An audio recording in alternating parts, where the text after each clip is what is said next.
मुस्कान रस्तोगी ने अपने पति को पहले मौत के घाट उतारा, फिर उसकी लाश के टुकड़े किए और उन्हें एक प्लास्टिक के ड्रम में भरकर সিমেন্ট से सील कर दिया। এখন নিউজে একটা মার্ডার ভাই খুব ভাইরাল হচ্ছে, ঠিক আছে।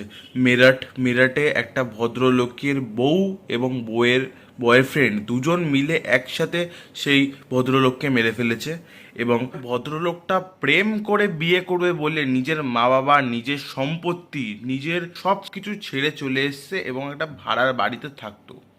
এই যে সেই মুস্কান যে নিজের বয়ফ্রেন্ডকে নিয়ে নিজের বরকে মেরে ফেললো। লোকটা ফরেনে কাজ করতো, নিজের মেয়ের জন্মদিনের জন্য সে ইন্ডিয়ায় এসেছিল।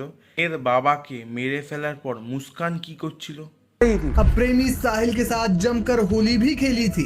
यही नहीं, शव के टुकड़ों को प्लास्टिक के ड्रम में डालने के बाद हिमाचल पहुंचकर धूमधाम से प्रेमी साहिल का बर्थडे भी मनाया। মুস্কান নিজের বরকে মারার পর ঠিক আছে ঘুরতে গেছিল, সিমলায় ঘুরতে গেছিল, নিজের জন্মদিন সেলিব্রেট করেছে, জায়গায় গিয়ে মস্তি করেছে,